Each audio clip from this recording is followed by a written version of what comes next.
Hello, my name is Debbie Boone, and I want to welcome you to my podcast, The Bend, where we explore how successful people navigated the path and emerged in a better place when life threw them an unexpected twist.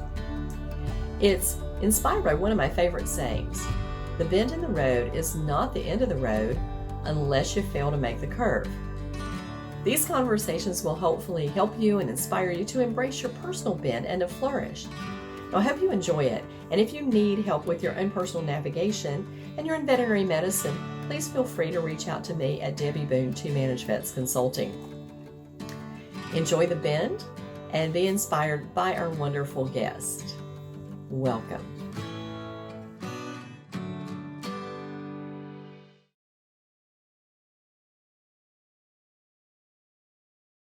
Both, honey. All right. Well, welcome everyone to this episode of The Bend. As always, I am fascinated with my guest, and Sandy Weaver has such an interesting story, and she's done a really wonderful thing for the veterinary profession. And we're going to talk about that. But she's written a book called Happy Vet, Happy Pet. And it is about how clients can help their veterinarians' mental well-being by their actions. So I can't wait to read it. I've already pre-ordered my copy and it's on its way soon. I know that. So Sandy, I want to introduce you because she has a very interesting career path. She is an award-winning author, speaker, and program director for the Center for Workplace Happiness. She is a citizen scientist in the areas of neuroscience, neuroplasticity, and positive psychology. So we simultaneously geek out on those topics, Andy. I'm right there with you. She works with veterinary teams to create a happier, more successful life and workplace environment. Now, for many years, she was a major market radio personality, and she brings that audience-focused entertainment style to the work that she does. In a career filled with awards and top ratings, she is especially proud of beating the legendary Howard Stern while hosting a morning show in Washington, D.C. Yay, good for you. And as someone owned by Siberian Huskies, don't be surprised to find a little dog hair on her clothes. Well, Sandy, in our profession, if you didn't have a little dog hair somewhere in your life, you wouldn't be in vet med. That's right. That would be a problem. That would be a problem. I've laughed and said, sometimes I have this chronic cough and my doctor says, oh, you have a little asthma. And I went, no, it's probably a fur ball. I love that, Debbie. Welcome to the show. And thank you so much for your time and for coming on. I'm really a little intimidated because you're a professional radio host, and here I am just doing my little experimental vodcast. But don't be intimidated because you do a fabulous job. What makes a really good podcaster or blogger or vlogger is that you're just yourself, and you're really good at that. Oh, well, thank you. I mean, you're very warm and you're inviting, and you do a great job. I love watching your vlog, so I'm so excited to be part of it. Oh, so thank you. Don't be intimidated. Now, let's start with a little history because this is about your story and your bends in the road. Tell me, what was your original goal? You know, that what I want to be when I grow up as a kid story. Oh, I wanted to be a veterinarian. Me too. I did. I right up until the point that we had to put our family dog down, and I realized that veterinarians had to do that too. And I was probably 10 or 11 when that happened. And then I thought, oh, yeah, no, I don't want to do that. Yeah. So then, I went on to other things and discovered acting, and I wanted to be an actress, and ended up in radio instead, which is a performer of a different kind, and had a great career in radio. Mm-hmm. So that was a lot of fun. Real different from veterinary medicine. Absolutely. Yeah, but I keep my geek hat on because I love to study things. Good. Yeah, I think one of a very common remark that I get, and all veterinary professionals get, from people who go, oh, I always wanted to be a veterinarian, but I could never put a dog to sleep. Exactly, right. And it is a tough part of our job, but as a veterinary person who has helped clients with that transition many times in my career, I think that we have to look at it differently, as it is grace and a blessing that we can do this, because I've told clients many times over the counter or walking down the hall, when they were struggling to make the decision about their pet, is that humans should be so lucky that we should have that grace to be able to let people go when they are absolutely miserable and there is no quality of life left. But we can't, we just have to hang on there until nature takes its course. But it's a blessing we can give to animals, and we look at it that way. So um, it is hard and heartbreaking, but there's always joy in the morning, right? Because the next time you turn around, there's a puppy that comes in, Yeah. Yeah, It's a very cycle of life profession, yeah. veterinary medicine is. It, But it, tell me about the career path. I know you decided you wanted to be an actress. You wanted to move into radio. How did you get there? Because that's an unusual path for people in vet med to say, "Oh, that's interesting." well, I wanted to be an actress, and we lived in Northern California, and it was very doable there. And I was in all the local community theater. I was in the school theater. I would start in all kinds of productions. I even got written up in the San Francisco Chronicle, I think is the name of their newspaper. I've slept since then, once or twice since high school. And between my junior and senior year in high school, we moved from Northern California to Columbus, Georgia. My dad was career military, so we moved a lot. And that move was real tough because I moved from the possibilities and being right there, there's Southern California, there's all that possibility, there's all the notoriety that I was getting in a positive way, not that bad notoriety. And all the recognition that I was getting. And then we moved to Columbus, Georgia, and the theater there was a 3-screen movie theater that was playing last year's hits. So I mean, Columbus was not exactly a metropolis at that point. Yeah. I've So actually been to Columbus, Georgia. Visiting a veterinary hospital with the sales rep for Zoetis. I laughed and said, I think he really did drive me over a hell and half of Georgia, because when he got me, he carried me several places. But yeah, it's not LA, you know. it's not LA for sure. It's a lovely town now. They're doing a fabulous job of revitalizing and having a better arts thing. And it's some of the best whitewater in the Southeast United States runs right through Columbus, Georgia. So they're doing a lot of tourism. They're doing a lot of things right now. When I moved there, not so much. Not so much. So I was in my last year in high school and not really sure what I was going to do. And I had an after school job at Casual Corner. Do you remember those? I do remember Yeah. Casual Corner. I We worked used at to buy all our Casual clothes there Corner. in high school. Yes. Yeah. And mom was really good at focusing us forward. So instead of letting us lick our wounds, it's like, I can't be an actress because we don't live in California anymore. She's like, what's the possibility here? Think about the possibility here. Think about where you want to go. Don't think about where you were. Think about where you want to go from here, because here's where you are. And that, oh my gosh, what a great tool that was that she taught. And so one day between, driving from high school to my after school class, I realized that there was a guy talking on the radio in between the songs. The song would end, he would talk, another song would start. And it, Little light bulb moment, I guess. that's performing. It's Yeah. in Columbus, Georgia, and there's somebody's paying this guy. I could do that. Mhm. And so that's how it started. Yeah. Did you start as a volunteer for the radio? How did you No, get yeah, no, into I called the radio station, and I literally, I like almost on 2 wheels drove into the mall parking lot and ran through the mall and Casual Corner to the little staff lounge in the back and picked up the phone and dialed it. Yes, we're talking 70s here. So dialed the phone. dial the phone? Yeah, Yeah, the yeah, rotary phone. Yeah. yep. And it wasn't even a push button. It was one of these. Mhm. And talked to the guy who was on the air, who happened to be the program director. And he just thought some annoying kid was, bothering him. I want to do what you're doing. How do I get to be on the radio? Because I want to do what you're doing. And he's like, you have to have a license from the FCC. You take a really difficult electronics test. And if you pass it, they give you a license. Click. So it's like, okay, pathway, got it. I can do that. So, my dad was an electronics genius. And so I ordered the study materials and looked at the study materials and went, Dad, what does this mean? And he, First home online tutor or non-online tutoring happened here. exactly, yeah. So he helped me study, and I went to Atlanta and took the test and went back to Columbus and called this guy back up again. I said, okay, I have a license now. Now what? And he thought he was just brushing off an annoying kid. So he had to invite me to come and see him. And so I did, and sat across the desk from him, and he said, "Do you have a tape?" And I'm thinking, well, I thought this was a radio station, that don't they have their own music? So I said, well, yeah, I've got a lot of tapes. I've got Three Dog Night, I've got BTO, I've got Steve Miller Band. They're out in the car on 8-track. Do you need them?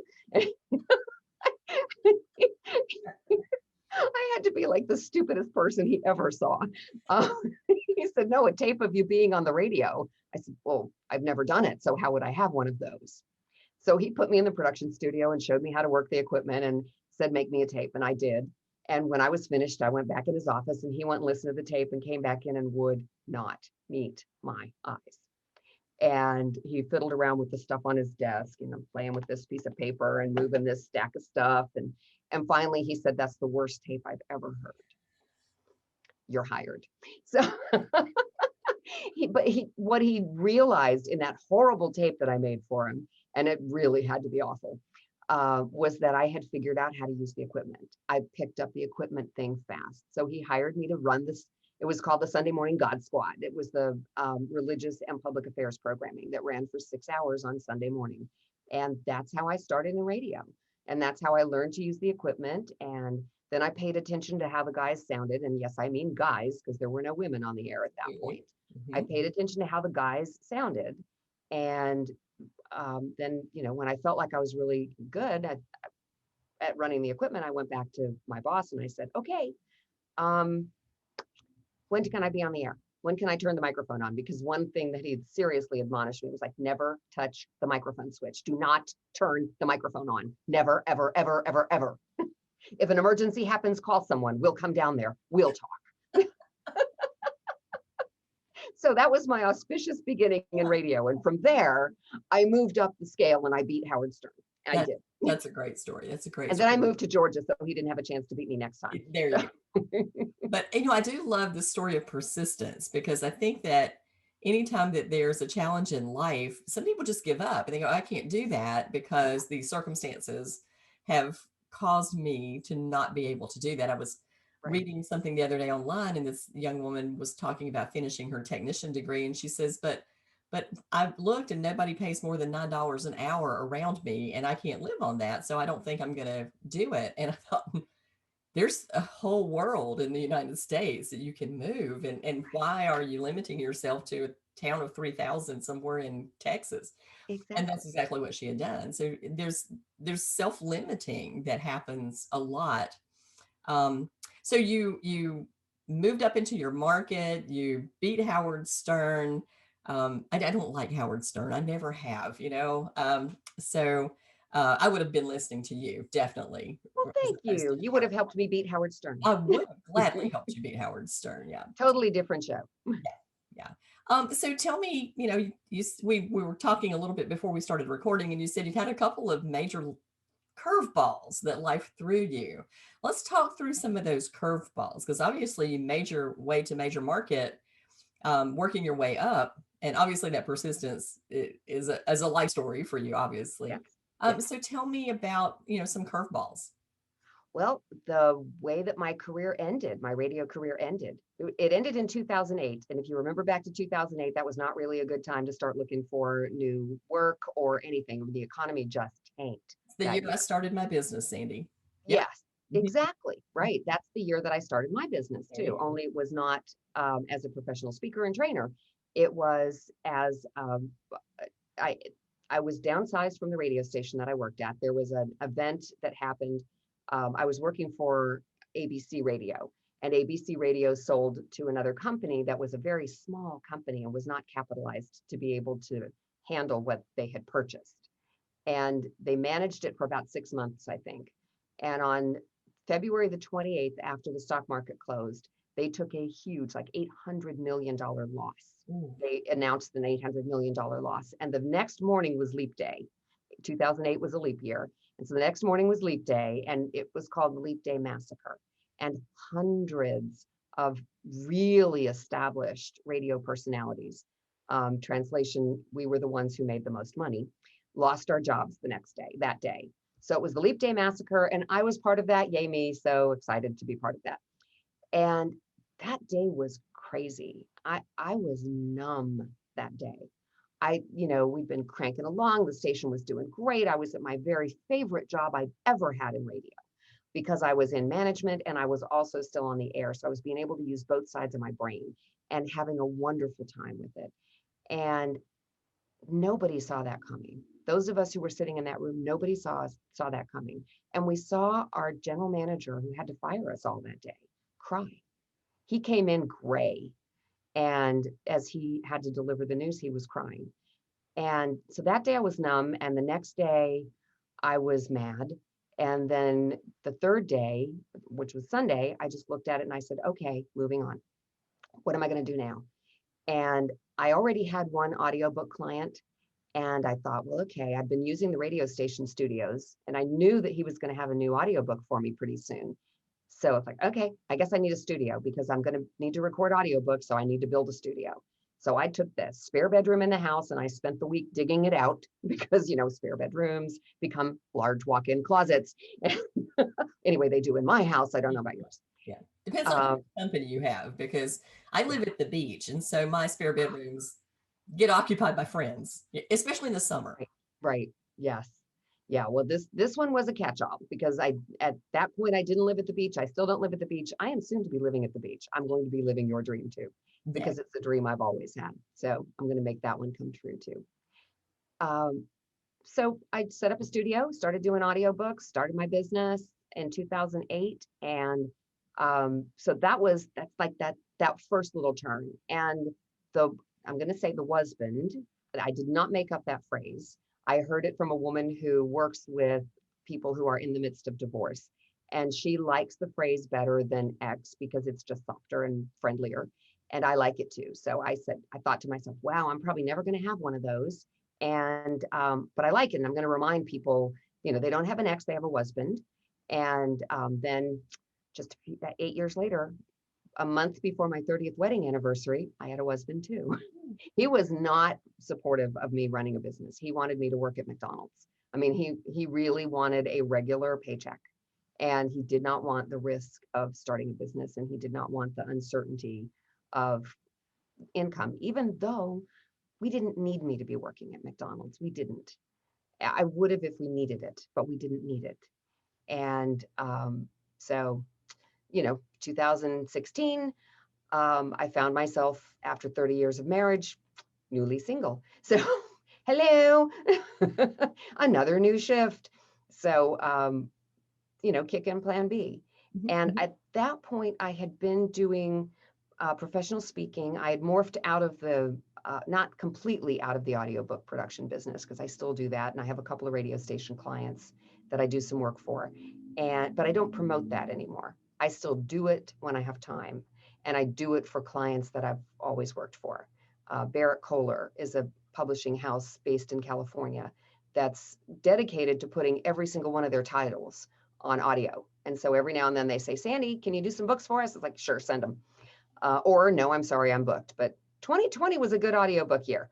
Oh, I bet it was. And it was I have a subscription to Audible, and audiobooks, I love them. But a good reader makes all the difference in the book. And I listened to a book that was read by the author, and Sandy, it was painful. I won't call the name of it out because it's a very well-known book, but I thought, oh, a professional should have read this book. Now I know exactly the book you're talking about. And you're right, he stunk. Oh my gosh. And he's a good speaker. He's a good speaker. He just is a terrible reader. Yes. Yeah. Yes. Yeah. He flattened all of his jokes. Just went up in the wrong places. And it was exhausting to listen to. Yes. Because it was so painfully read. Yes. And it makes a huge difference. And, there's a woman that I have done a lot of work for, and she posted in social media, she had already hired me to do a book. And then she posted in social media, people are telling me I should be doing my own books. What do you think? And everybody's like, oh, yes, you should read your own book. The author should always read their own book. And I'm thinking, this has nothing to do with the fact that she was going to pay me. No, no, authors should not always read their own books. No. Sometimes an author should read their books. Some authors are the perfect person to read their books. Mhm. So, for instance, I'm reading my book. So, but I do But audiobooks. you have the chops to do that, and that Right. makes And all some the people difference just in the world. don't. Mhm. Yeah.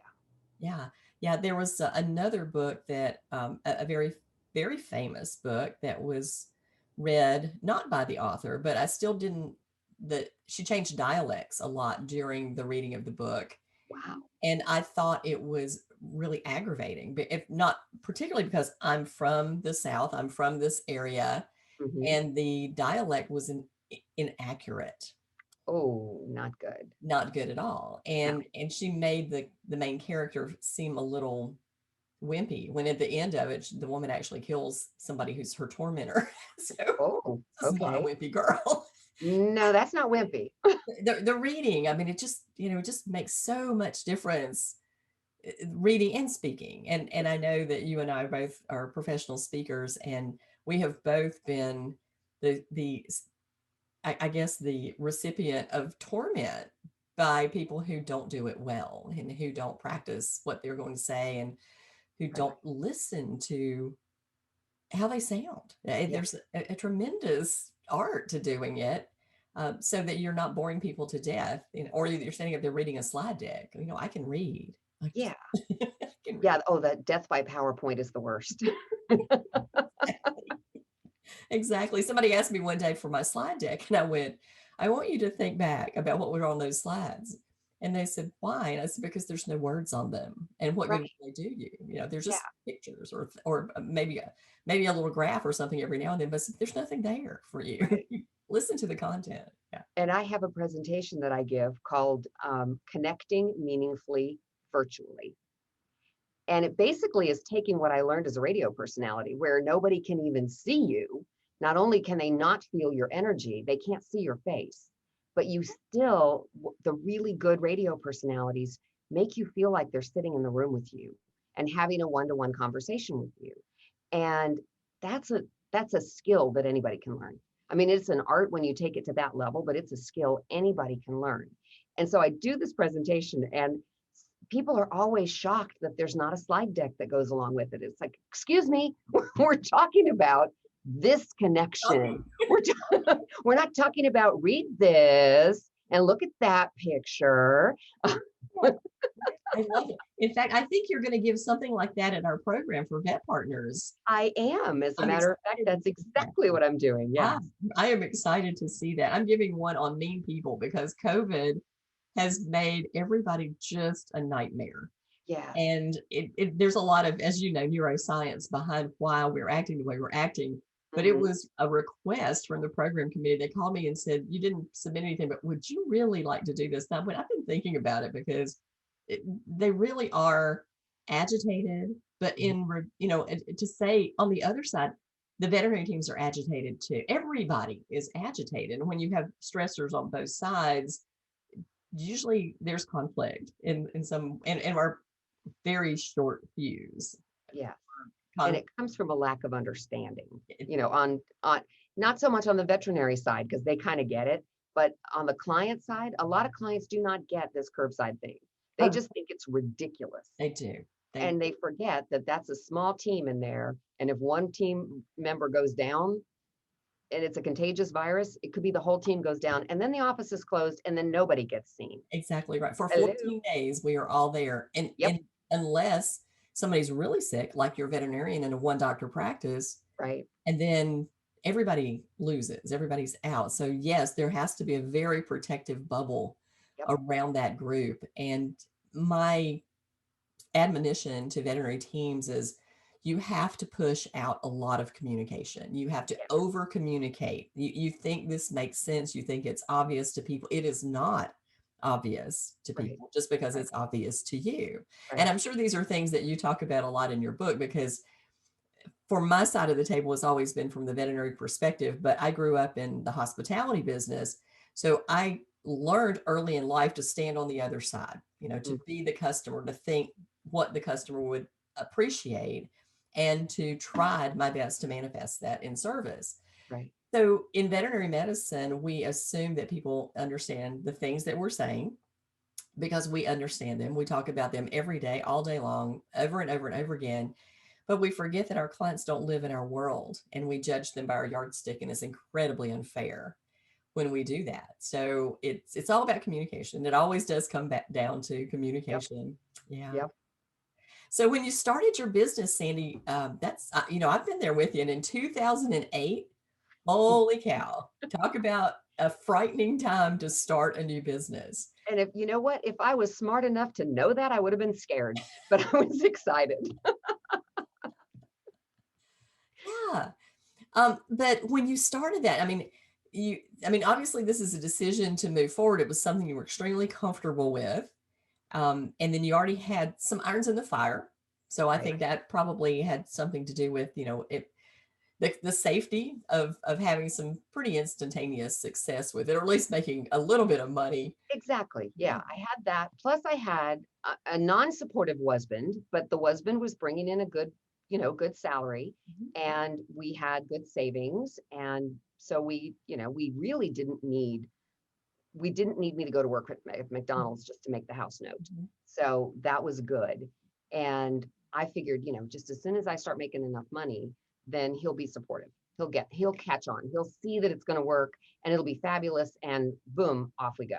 Well, I forgot that for him, there never was enough money. This is a guy who, when we first got married, said, well, when we have $10,000 in the bank, I'll be happy.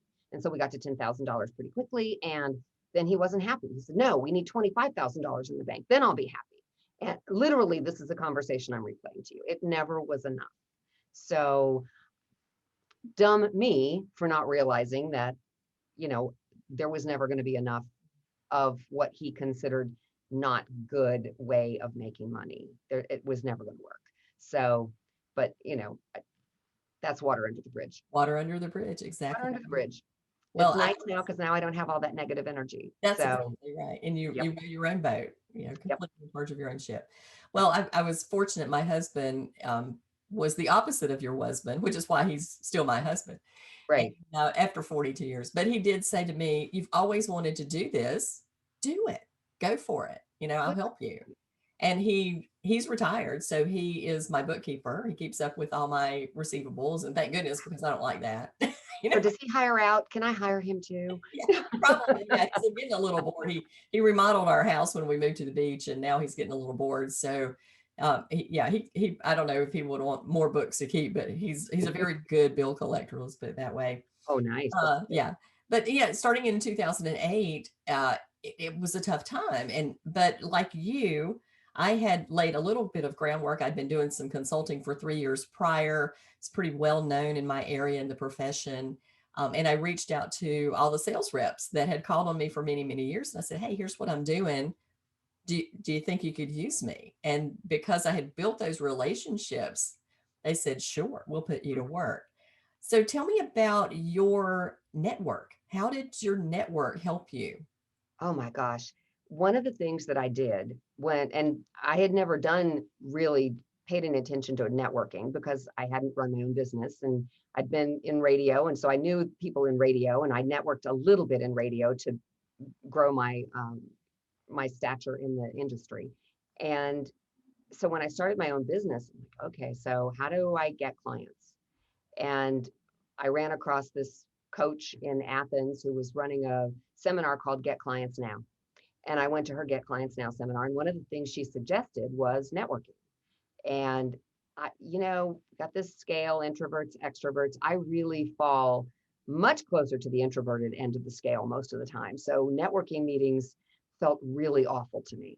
And she said, find something where almost everyone in the room could use your service and start there because it'll be more comfortable and just get to know them. Don't talk to them about what you do, find out what they do.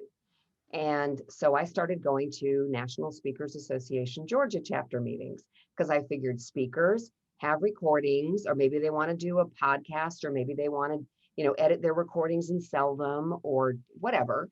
And I figured everybody in the room is a potential client. So I will join as a vendor member. And I did. And I got a little bit of business, but what I really got out of going to the meetings was that I did not want to serve those people. I wanted to be those people. I looked at what they were doing and said, wow, this is really cool. It's kind of like radio and it's kind of like acting and it's kind of like taking my nerd hat and putting it on. And I get to stand in front of people and teach them how their brain works and teach them how to make it work better so that their life works better for them. So that's how that happened. And that shift started in 2009. Then that networking piece started in 2009. And in 2012, I said, well, okay, I'm not a vendor member anymore. I'm a regular member. And I'm, a member of NSA Georgia. I'm a speaker. There you go. So, Yeah. Well, the I think a lot of times people look at networking as almost a used car salesman, glad handing. right, But true networking is not that at no, all. And no, it really is about making connections with other people, developing a relationship so that one day you might could help them and then right, they might could help you. right. And I was trying to think earlier because we met through a mutual friend and I can't remember who it was. I can't remember who put us together. Ooh, and that was a networking thing through NSA.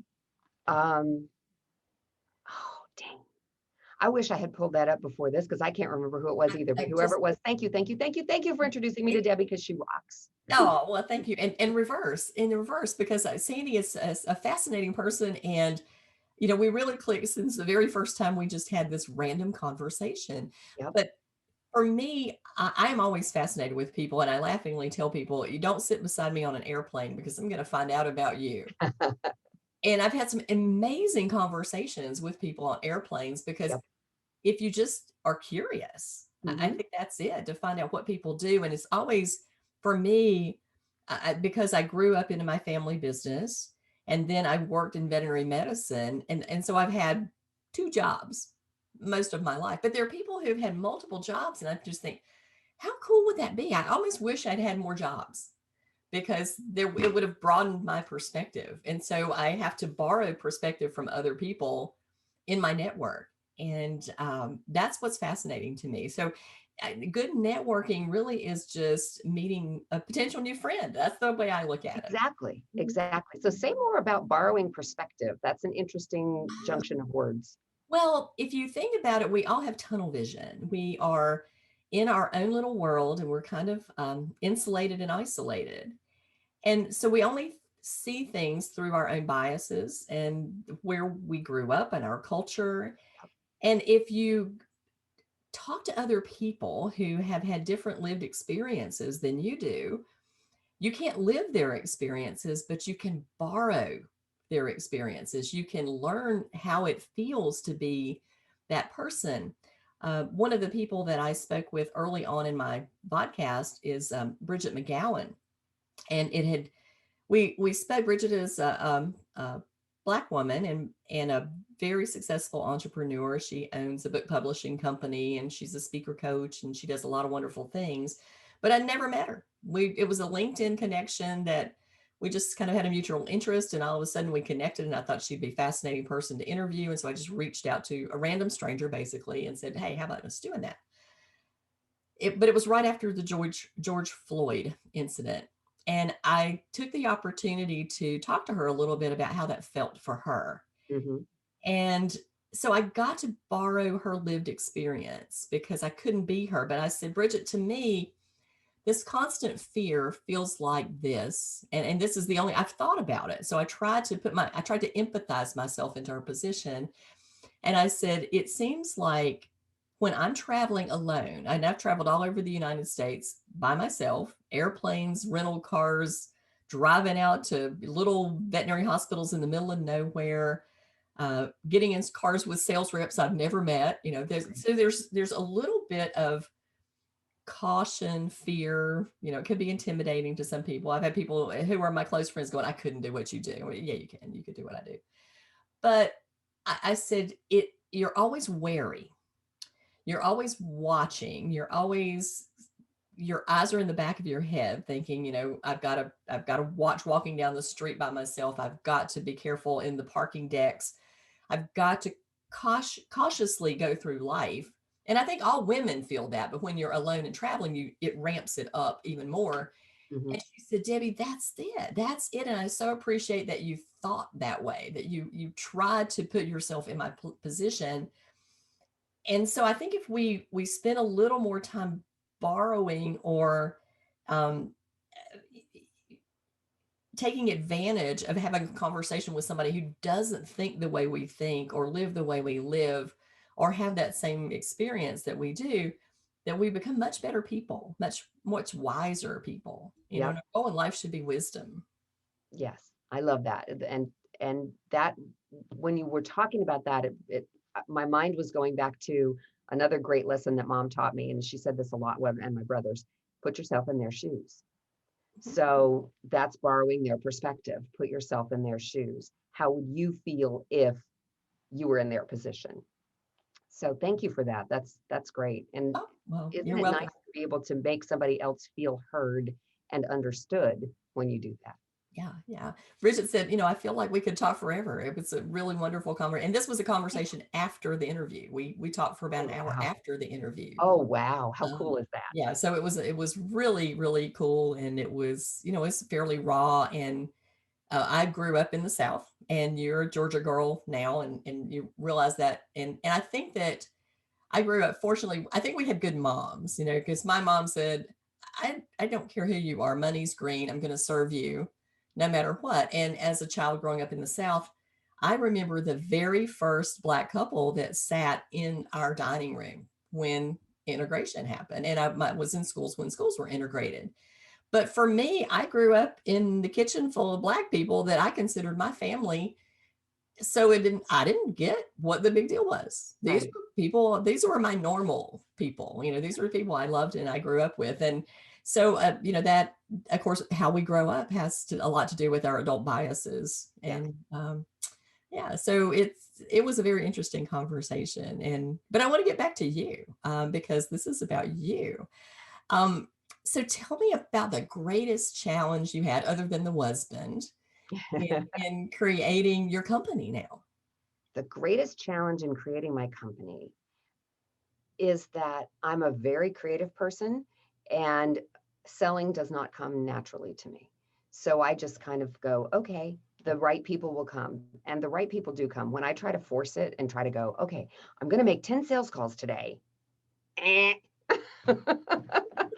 So I've had that business coach who said that I had to do that and, get a stuffed animal and call it a bad name and yell at and scream at it. And then you're going to make those phone calls. Dang it, dang it, dang it. And then put that stuffed animal down and pick your phone up and make those sales calls. And yeah, no, no, I think no. I'd have to have a new coach. Yeah, I do. And that taking nothing away from that delightful woman, because she is the woman who got me started and taught me how to think like a business person. And I will never be that person who can pick up the phone and make sales calls. I can make networking calls. I can make those kind of calls all day long. And what can I do for you, and how can I help you? And that turns into sales It does. in due time. Mhm. Being, having and I feel more free without the husband because his mindset was there too. It's like, how many deals have you closed this week? You need to close more deals. You need to, how much money are you bringing in? How much money is why are you paying your company so much money and you're not paying it to us? And, so I guess he would, not counting the husband, that was having that energy out is really good. That energy was a stumbling block. And about the same time that energy left, I changed coaches. And so I just kind of flushed that energy completely. Now, you mentioned coaches, and I've never worked with a coach. I have several friends who are coaches like you, and um, I could probably name 15. But tell me the advantage you felt like of having a business coach, or just a coach in general, a life coach, or maybe the difference in those Because two. I get to walk in their shoes. They get to take their life experience and apply it to my circumstances and give me ideas that I would never have thought of, or give me perspectives that I would never have thought of. And if even one of those pans out, and oh, by the way, this book is one of those, this book that's coming out is one of those that was not my idea. It was my coach's idea. As a matter of fact, she double dog dared me. So, and, And it worked out pretty well so far. We'll see. It's not, it's as we're doing this, it's not officially released yet, but it's getting some interesting notice already. Good. But that was one of the things. I probably would have eventually done a book like this, but she heard the perspective of a presentation that I was giving, and she said, I bet nobody's written a book like that, and nobody can write it except you. So you have to do it. Okay. Yay. Yay. Yeah. Well, So sometimes your coach will scare you to death, yeah, and yeah, it's a good thing. I can see that. I can see that. Well, I think that's a lot of what I do when I'm doing consultations. And I actually had a client ask me one day, why are consultants so expensive? You were only here like an hour or 3 hours or whatever time it was. And I said, that's only the time I spent here. I said, it Right. took me 30 years to get here. Right. You're getting the 30 years Yeah. of my perspective and what I know about veterinary medicine. Exactly. And the other thing is you don't have time. You don't have time to sit and study and learn and do the things that I'm going to bring to you, because my job is studying and learning and bringing things to you, Yep. and your job is taking care of animals. So, take advantage of my time, and get the best of it. I'll bring the best of it to you. And the So pieces Sandy, that they need. They don't need to learn everything you know. They just need to learn the pieces that they need in exactly, their practice. exactly. Well, That's all they need. yeah, I go into practices, and some parts of the practice are running beautifully. I mean, they're doing a great job of it. Yep. But then there's the gaps. And so my job is to help them with their weaknesses and support them in their strengths, kind of bless the strengths and said, yes, you're doing it exactly like it should be done. Good job.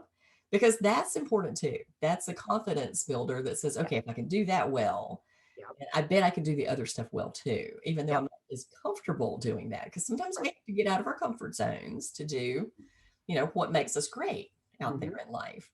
Yep. Sandy, Yep. what advice would you give someone facing a big career decision? There's so many people at this point in time, and of course, this is one of the reasons that you wrote your book. There are people who are very unhappy in veterinary medicine. They're struggling with depression, they're struggling with compassion fatigue and burnout. Sometimes they've just gotten into a job that seems almost too big for them, or it's not what they thought it was going to be, and they would like to change, but there's a great deal of trepidation in moving out of the familiar. What advice would you give those people? Well, if we're talking specifically about people in vet med, let's step back a little bit and talk about who those people are. It's a broad brush, but the personality profile of people who are drawn to taking care of animals is that they tend to be on the introspective end. They tend to be very hard on themselves. They tend to be drivers with themselves, but not with other people. They tend to think that they should be able to take care of things without asking for help. And they are perfectionists where they are concerned. They really believe that they can't make a mistake. Mhm.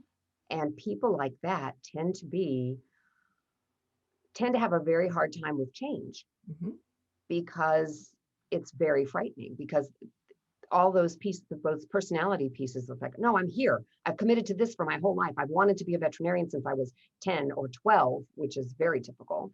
And I've done everything. I've done everything. Why doesn't it feel like it's supposed to feel? Well, because you probably don't want to be refereeing infighting on your team, and you probably don't want to be having to manage the business, and you probably don't want to be the person who is trying to treat this animal and make the client happy. The client is being non-compliant. They're not doing the aftercare instructions that they're supposed to be doing. And so the person who pays your bills and lets you retire all that student loan debt and lets you pay the note on the hospital and pay the staff and pay the insurance and the errors and omissions and all the equipment, that person, your client, is the one who is keeping you from being able to help their pet. I don't even know how you have that conversation. I mean, I do, but that's a really tough place for somebody who is introverted and really feels like a perfectionist and doesn't like to ask for help. That's a very tough spot for them to be in. And I try to help people understand that they've put themselves in that corner, and they're the only person who can let themselves back out. And here's the breadcrumbs, here's the trail. Mhm. Follow this, let's do it this way, let's think about it this way. Let's figure out somebody in the staff that you can lean on, that you can ask for help. Who are you most comfortable with? Can you just bounce an idea off of them? Or do you have a friend that you went to vet school with that you can call on the phone and just bounce an idea off? We got to open up their network. And talking about networks, we have to open up their network. We have to let them understand that it is okay. Mhm. You're not alone. You're not by yourself. Many people in vet med struggle with that dynamic problem. It's a very dynamic problem. And so just open up your network a little bit. Let's find some people for you to be able to bounce ideas off of. People like Debbie, people like me. Mhm. Let's, Yeah, yeah, it's there are people out there who have the skill set and who are willing to help. right. I think one of the struggles I have with many veterinarians is it is perfectionism. Mhm. And it's very funny because the people who usually reach out to people like you and to people like me are already pretty good at what they're doing, but Yeah, they're not satisfied with good. It's got to be great. They want it to be even better. right. And they're not the people who are struggling the most. The people who are struggling the most never reach out. They continue to struggle and spiral. Yeah, And that not being able to reach out to somebody or not being able to have somebody to talk to or thinking that there's some fault of their own because they don't know everything. right. And Exactly. nobody knows everything. I give a lot of talks and I say everybody's ignorant of something. And Mhm. there's no shame in that Right. because you I can't know everything. know. I mean, I would love to know everything. I'm a like you. I like stuff. I just want to learn Okay, stuff all the okay. time. It's like information. Oh boy, this is so much fun. Yeah. And but there's a limitation to what you can do as a human being because there's only so many hours in the day. Mhm. Find people who really love doing what you hate and Exactly. let them do that. Right. You don't have to do it all. If Right. you're a veterinarian, you should not be painting the walls in your office unless you No. really love to paint walls Yep. because I like it and it's cathartic to me. And I do some really good, deep thinking when I'm just sitting here brushing paint on a wall. Mhm. But if you hate it, my husband hates to paint worse than anything, and he remodeled the house. So if you hate it, then hire it. Right. That's just, if you hate it, then hire it. It's Yeah. okay. Yes. Because in the long run, it'll pay for itself. Some Yeah. you'll take that energy that you were forcing, Mhm. um, and you'll put it into something creative that actually is more productive and probably will make you a better living at it. But Yes. yeah, I think you summarized the veterinary persona pretty well there. The intellectual introvert, Yep. perfectionist, Yep. and a great fear of failure. And I think we're teaching a lot of our children to not fail. That it's terrible to fail. You know what? You fall. That's how you learn to walk. You start crawling. You get up. You fall down. You cry. Your mama picks you up, or she doesn't. She says, "No, you got to get up, Gotta get up and do it and again. you got Yep. to do it again, and And you're eventually probably gonna, yeah, you learn to probably walk. gonna spin your knee, and it's okay. It's Yeah. okay. It's I okay." have a phrase that I use that most people get, and they understand that I'm not being blasphemous. So this is not blasphemy when I say this. It's a lighthearted way of saying we all make mistakes, and they're okay. When I'm perfect, I will run for God. There In you the go. meantime, I'm human. So I think part of what we're put here for is to make mistakes so that we can learn. Because you don't learn and grow unless you screw things up every now and then. Exactly right. Exactly right. Obviously, we try to do our best. We always try to do our best. And sometimes it falls a little short, and that's okay because we're human. I gave a talk to the VBMA group at NC State, and we were talking about professionalism and working in a fishbowl because that's true. Where somebody's Mhm. always watching. Yep. And one of the things I said to them is, I know that you think that you're going to go out and going to save the world of animals, but something on your watch is going to die, and you need to get that into your head from the get-go. And you could just see the looks on their face that they were stunned, like, no, no, that can't happen. I hadn't thought about it that way. But Yeah. yes, something on your watch is going to die because you are not God and you can't fix everything. Nope. And until you go into it with the mindset that says, I will do the very best I can within my power. And when that power is gone, then I will say it's okay to forgive myself for not, you don't win all the time. Well, you can't. Mm, Living beings live of any kind, amoebas all the way up to, giant redwood trees to human beings. We are all finite. we are. Each one of us individuals is finite. We have an expiration date. And sometimes the veterinarian will watch the expiration date when they've tried to not let it happen. And it wasn't in their control to start with. Mhm.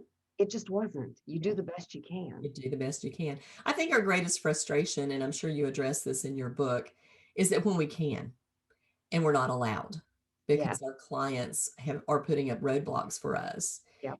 even non-financial roadblocks. And we always think it's about the money, but many times it's not. It's about whether they will follow instructions, Yep. they will come back when they're supposed to, they will medicate on a timely manner. Because the great frustration is when it's so simple to fix and then there's no follow through. And then they're back and this animal has suffered for no reason whatsoever. And then we're trying to fix something major. And then money is a problem. Right. So it just, proactive listening, oh my gosh, saves everybody so much suffering and pain, animals, clients, veterinary teams. Everybody. And that is something that I talk about. But there's a whole chapter where I solicited stories from veterinarians and vet techs, and I let them talk about it too. And there are some stories. I just read it with my mouth hitting the floor. There was, I mean, really seriously, people can be that stupid. Oh, yeah. And you know, I look at the people, the clients themselves, and they probably thought they were doing the right thing. I don't think, even in the worst of the stories, I don't think the person was doing it with evil intent. They love their pet. They just didn't get what the instructions were, or they didn't get how important the instructions were. And that's not the veterinarian's fault either. It just is. Right. It's just it falls into the stuff happens category. It does. But but it's the kind of thing that beats on veterinarians. Mhm. And you can hear that through their own words and their stories. Yeah, I can remember, my practice owner was a really great orthopedic surgeon and would do a lot of surgery. So, but you have got to confine those animals at home. They've got to be leash walked. They can't jump on the bed. They can't jump on the couch. Right. Otherwise, you're repairing a knee all over again. Right. And most of our clients were great. I mean, we hammered how important this was and how expensive it was. Sometimes you have to put out there, here's the cautionary tale, Right. because people don't believe it. Oh, not my dog. He won't do that. Well, yes, It won't happen. Yeah. he will. But then again, we've had some hilarious stories. I mean, people who will, some of the most fun threads in any Facebook group in veterinary are some of the things that clients call us up and say. And one of them that got me the most tickled, I think, was the lady who called up and said, I just can't believe my dog is pregnant. The only male dog in this house is her brother, and she wouldn't have sex with him.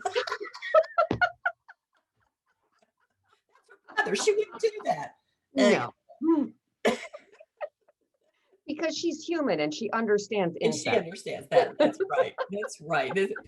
Putting human qualities onto pets Oh, is I'm sorry. becoming, That's funny. oh, it has become more and more frequent, and people just, they gave them a great deal more logical thinking than Right. animals really have. Animals are Exactly. more instinctive thinkers. Right. Yeah. Yeah. So no, yeah, they're not going to stop that. And one of my other favorite ones is my dog can't get heartworms because I live in a gated community. Oh, and mosquitoes can't fly through the gate. Mosquitoes can't fly through gates. Yeah, that's right. That's That's good. That's right. good. Well, Yeah.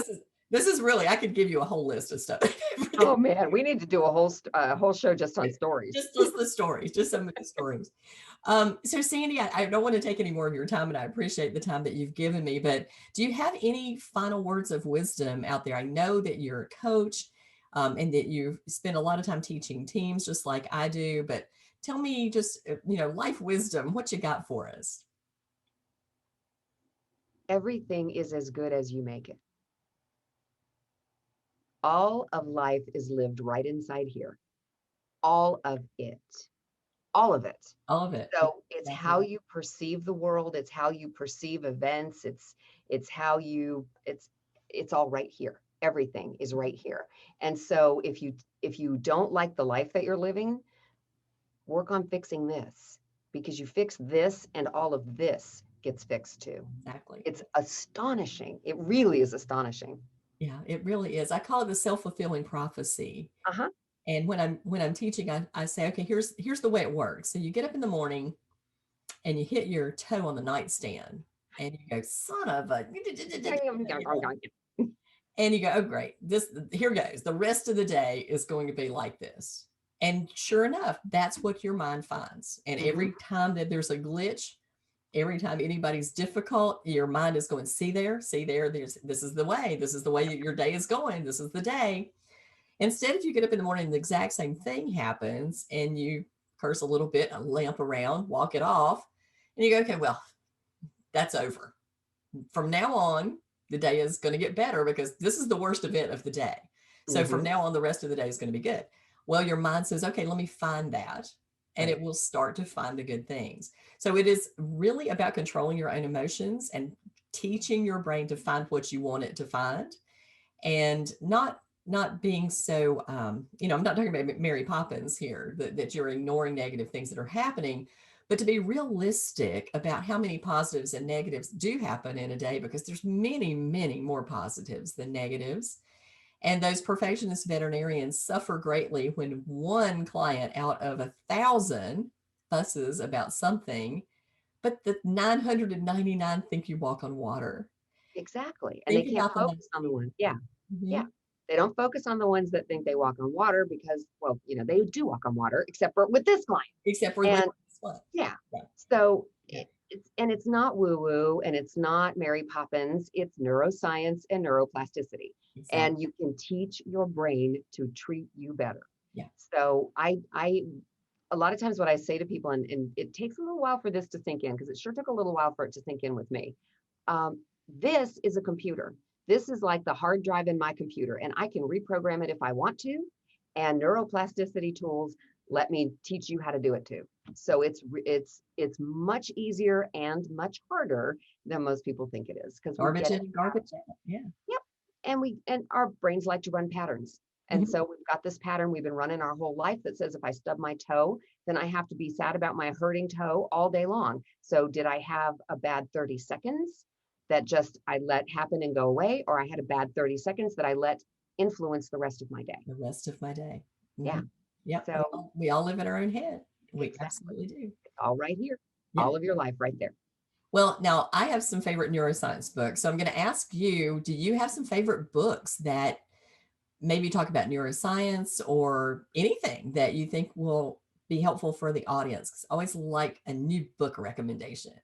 Wow. Okay. Favorite books. Neuroscience books. I'm just not gonna go there because they're textbooks and they're really cool, but they're, lots of fun, but not a lot of people find them fun reading. You and I probably do, but I've got a shelf. I know I do too. I put my nerd hat on and off I go. I go to books that make me really think. So the book Atlas Shrugged is way too big. But Ayn Rand had the book Anthem, which is the same book, short version. Yeah. It's all the same theory, but it's the short version. And it's an interesting way of looking at paradigms and whether or not you're living in a box that somebody else defined for you. And do you want to get, do you want to see what it looks like on the outside of the box, or do you want to just forget the box is there? So I love Anthem for that. It's a quick, easy, breezy read. I read it first when I was in high school, and I've gone back to it over and over and over again. And then, of course, we're kind of living 1984 right now, so that's Oh, a little frightening. yeah. But for me, do you remember reading Brave New World? Oh, yeah. Okay, so for me, Brave New World seems more like where we are, Yeah. because they drugged the entire population to be happy, Hmm. and then they did genetic um, coding to create people of different mentalities, so that some were the worker bees and some were the middle class and some were the upper class. Hmm. And I thought, oh gosh, this is even more freaky than 1984, which just said Bigger Brother is watching you. And Right. and the combination of the two is where we are, Yeah. They're watching and they're the puppet masters. If we let them be, if we let them be. Yeah. we can cut the strings. Mhm. Mhm. And my favorite piece of advice to cut the strings is, oh my gosh, quit watching the news.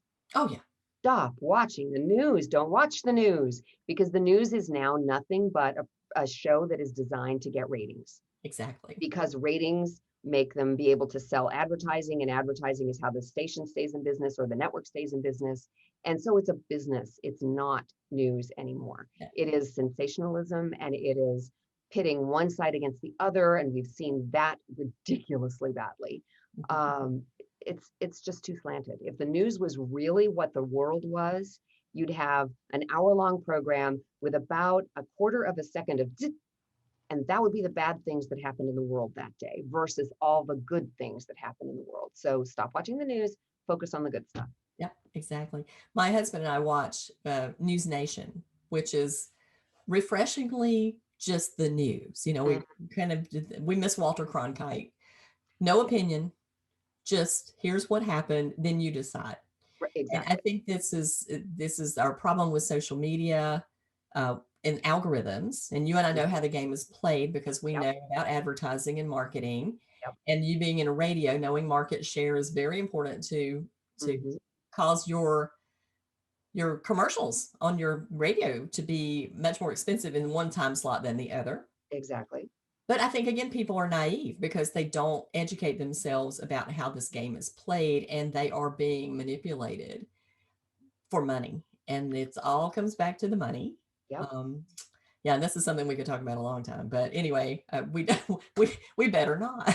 But in a capitalist society, which is what we are a capitalist society. Money is not a bad thing, and running a successful business is not a bad thing. I just want people to understand that the news is a successful business, Oh and yes, part of what they're doing is feeding and fomenting their point of view for whatever reason it is, and generally it is to get ratings exactly. so Well, that and they some can as sell someone like advertising. the two of us who really understand the brain science Hmm. of marketing, then it is so apparent how manipulative this is for salaciousness Right. because people are drawn to that.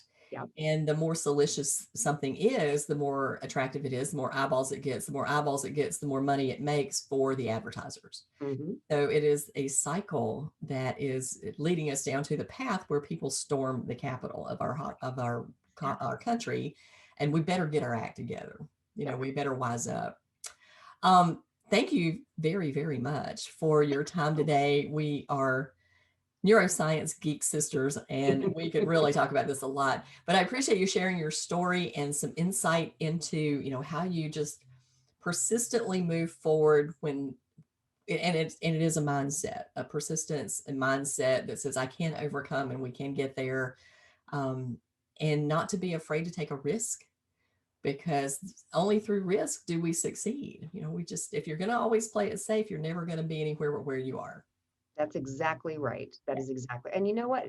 All you have to do is take one step, just one step forward. No matter what happens, just get up and go one step forward. Focus on where you want to go instead of what's going on right now. Because what's going on right now is just a compilation of what has happened in the past that puts you right here. And so, right here is where you are. Start now, where you want to go. Yep. Go You there. can't change the past.